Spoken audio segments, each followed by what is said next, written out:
सबसे ज़्यादा message, text message वही कर रहा है खलाई मखलूक को कि खुदारा मुझे एक दफ़ा प्राइम मिनिस्टर बनाओ, मगर उसके वालिद ने कहा अभी उसका तजर्बा नहीं है, नाबालिग है सियासी,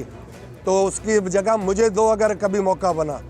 तो उस बेचारे को अभी रहने दो। देखें, जिसकी निगरानी में हो, हम तो कहते हैं सुप्रीम कोर्ट के हुक्म पे ये इलेक्शन 8 तारीख को रहे, उन्हीं का ज़िम्मा है साफ शफाफ इलेक्शन करवाना और आपको हमको मुतमईन करना,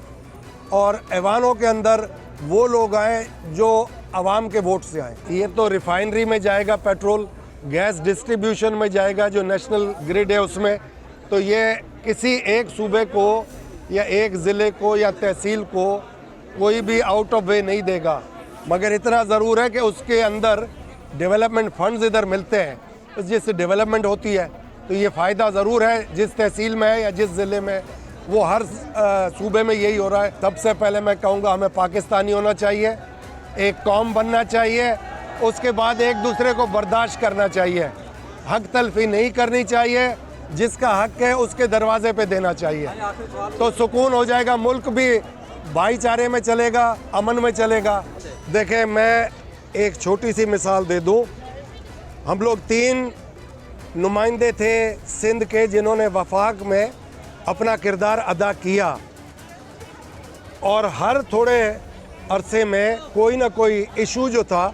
उसके ऊपर बात की गई। तो ये आप ना समझे कि हम कौमी दायरे में नहीं हैं, हम तो चीख ही ये रहे हैं कि हम फेडरेशन का हिस्सा हैं, मगर खुदारा हम पे हाथ तो रखो, फेडरेशन के अंदर हम लोगों के सबको बराबर का सलूक किया जाए, यही हमारा है ख्वाहिश, और हम चलेंगे। ये आपने जो सवाल किया है, यही सवाल हम भी इस पे सोचते हैं और फिर कहते हैं कि अल्लाह ताला कोई गैबी मदद करे, मगर अगर वो गैबी मदद नहीं आती तो गरीब का ज़िंदा रहना बहुत ही मुश्किल होगा, और जो हमारी बीच का तबका है, मिडिल क्लास, वो तो बेचारी पिस जाएगी। देखिए, मैं पहले तो ये आपको बता दूं कि हम इत्तेहादियों में तकरीबन हमने 90% सीटें अपनी कॉन्टेस्ट करनी है, और ये इत्तेहादी इंशाल्लाह एक दूसरे के साथ, जैसे एक दूसरे के साथ कंधे में कंधा मिला के खड़े,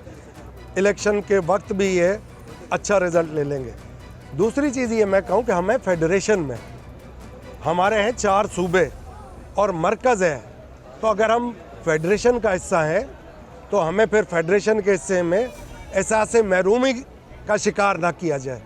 हमें भी बराबरी का एक सौतेलेपन का सिला हमें जो दिया जा रहा है वो ना दिया जाए। ये है हमारा मुख्तसर फेडरेशन के जो असल ताज है उनको, जो मुहाफ़िज़ हैं इस मुल्क के उनको, कि हमें अपना समझे, सिंध सूबा फेडरेशन का हिस्सा है, खुदारा इसके ऊपर भी रहम फरमाइए। और पिछले इलेक्शन में भी ऐसा कोई कारनामा नहीं था 10 साल में पीपल्स पार्टी जो माफिया ग्रुप है उसका, जिसकी वजह से ये सीट बढ़वा गए।